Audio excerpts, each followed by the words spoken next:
right, let's get into our first topic now. And should more benefit claimants have to look for work? Get your calls in for this one now. The number of Brits receiving universal credit without requirement to look for employment has topped 4 million for the first time. That's a rise in more than 1 million in a year. And these cases make up almost half of all the universal credit claimants. So people are not required to look for their benefit. They're not required to work, rather, for their benefit payments if they have health or caring responsibilities. But those who are in full-time education and have children under the age of 1 or are deemed to have no prospect for work also fall into this category. So it does encapsulate a lot of people, Mary. Do you think these people could be made to look for work, should be working, could be working? Possibly they could. I don't believe they should. No. I mean, I think the point is that it's interesting what you said. The universal credit is not the same as unemployment benefit. So that's a really important distinction to make. These are not people claiming unemployment benefit. They're claiming universal credit because they need help to live basically and to heat their houses, feed themselves, feed their kids, etc.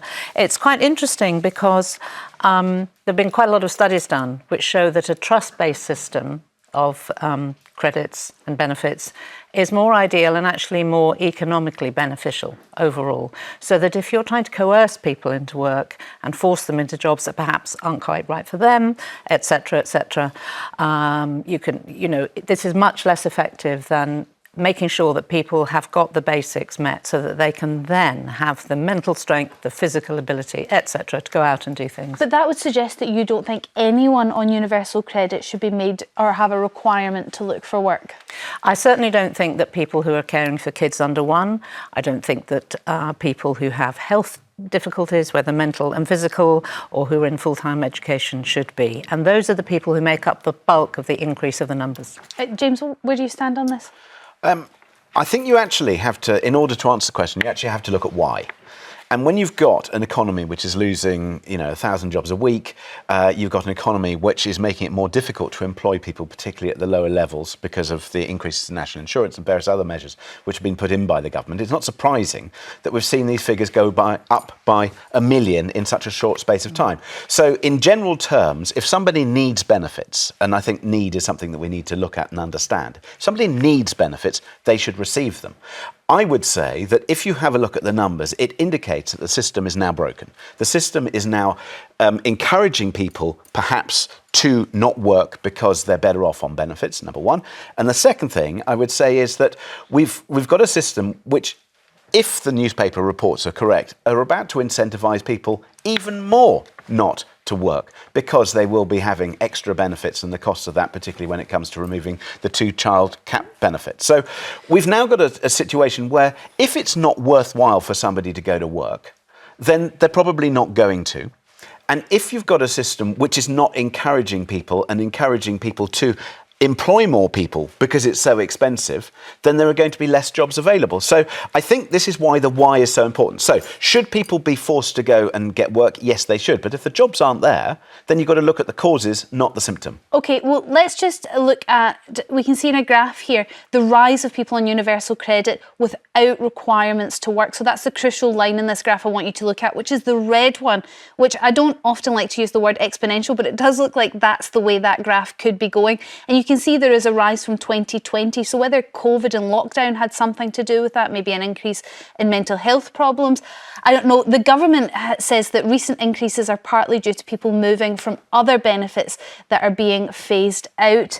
But Mary, that is quite a steep incline from it is, but I think 2020. I think it's really important to look at the problem from the from the other side of the coin, which is it is a huge problem, but the problem doesn't lie with people necessarily, or at all even, who are on universal credit. The problem lies with the economy overall and the way it's structured. Well, so if we have an economy that does not reward people well in lower paid jobs, does not make it easy for people to live in all sorts of urban conurbations in this country, does not make it easy for people to get around or to provide childcare, etc., then you're going to have problems. So the problems are much bigger and they're more universal and they belong to all of us as a society. I think that that negates the real problem, which is if you don't make it easy for people to employ other people, and you've put up the costs of employment, and you've made it economically difficult and also taken away the incentive to earn at the top, then you're not going to grow your economy. So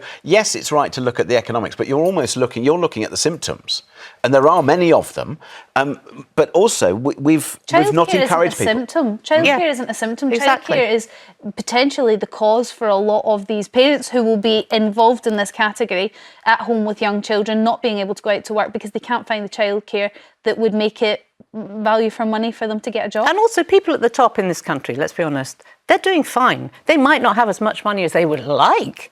Tax might have changed so that they're being, they would say, penalised more. I would say putting more back where they should be.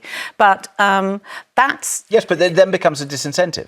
So if it becomes a disincentive, regardless, so the thing is that we spend so much time looking over our garden and fences of what everybody else is doing, instead of looking at perhaps what we should be doing. We don't all behave that way, though. No, we don't. But I would say that if the government is not necessarily prepared to make the changes and the radical changes which are required to the benefits system and also to our economy and economics and the way that we look at people who generate jobs, generate money, generate economic growth, then we're going to be stuck in this like doom loop and it's going to get worse and worse.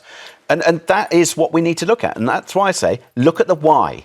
OK, let's go to the calls then and see what people at home think. Graham from Glasgow, do you think more of these people, the 4 million people, should be made to go to work? Good morning. The way I'm seeing it is there jobs out there for them. Well, We've got doctors who've just finished their courses, can't get a job in the NHS. You've got the tax system, which means more people become unemployed. Lack of education and courses for them. I just don't... I think that's just an easy target for people to complain about.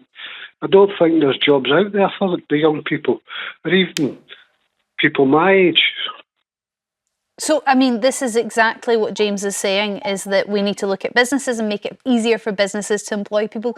But Graham, Mary might have a point here. Even if these businesses had lots of job opportunities, these are 4 million people, including people at home with young children who can't get the childcare to be able to go out to work, people that are caring for their loved ones. So they're being classed as economically inactive, but anyone that's had to care for another person knows that they're saving their council lots of money in doing so.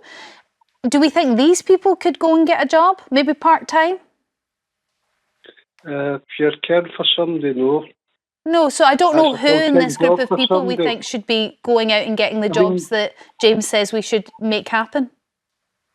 I mean, you've got people like me, I'm on PAP, so I can't work, unfortunately. I've got serious spine injuries, so I can't work. I'd love to work, but I can't. I don't know what I can do from day to day. And I'm getting counted in these figures.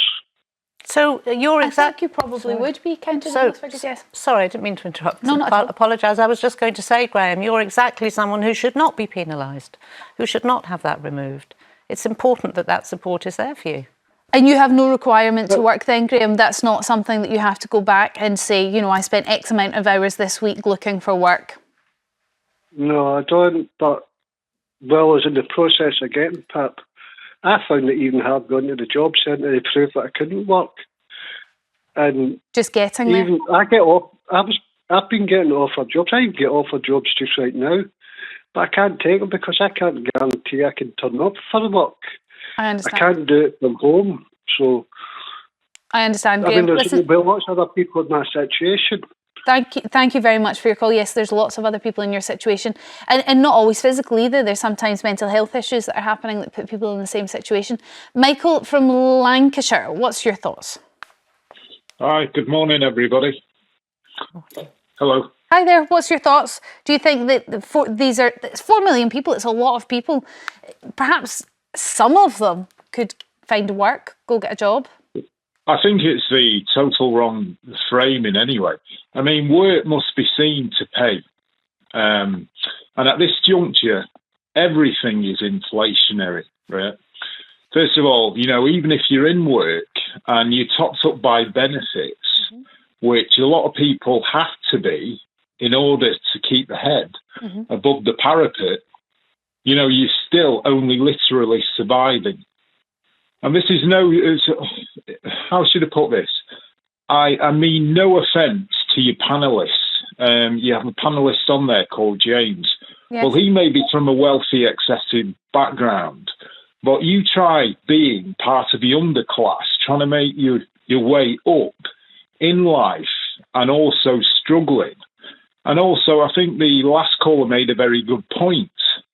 I mean, certain people who are looking after children, they shouldn't be forced.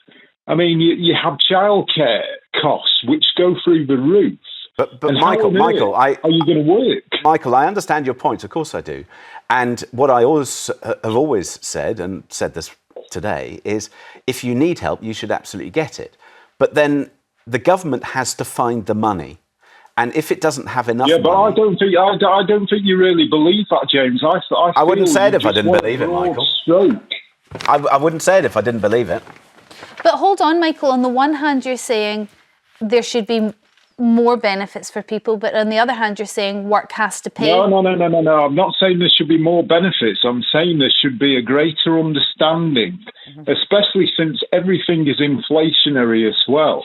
There should be a greater understanding. I'm a class 1 driver, Arctic driver. I go out to work, and yet an industry like mine, which is supposed to be, looked at as maybe quite a comfortable job, is no longer a comfortable job. But Michael, when I look at the benefits system, can I just say, Michael, I'm absolutely on your side. I would 100%. We need to look at the cost of what's happened.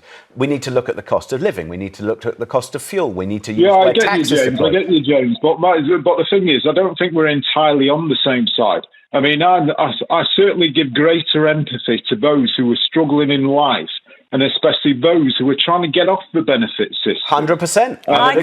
Michael, I totally agree with you. I would agree with you, but I understand the point Michael's making. It's quite subtle. It's very easy. We're sitting here. We're two white people with university educations. What's that got to do with the price of eggs? I'm just saying, we're two white, privileged Southerners. Speak for yourself.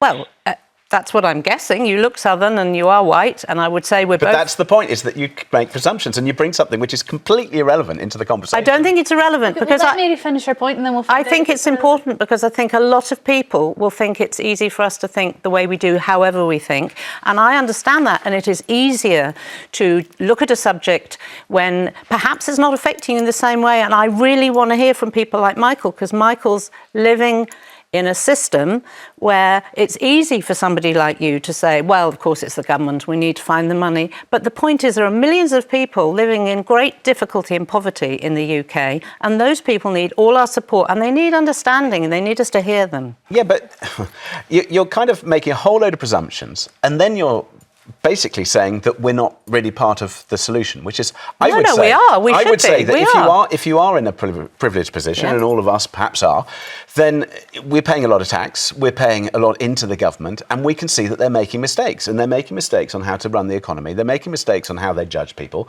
they're making mistakes on how they incentivize people either to work or not to work.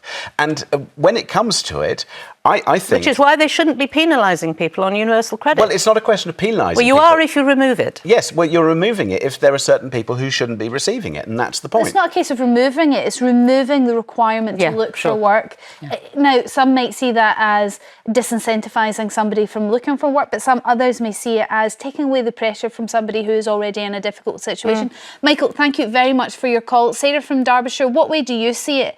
Is it taking the pressure away from somebody and allowing them to just sort of find their feet, or is it disincentivising people from working?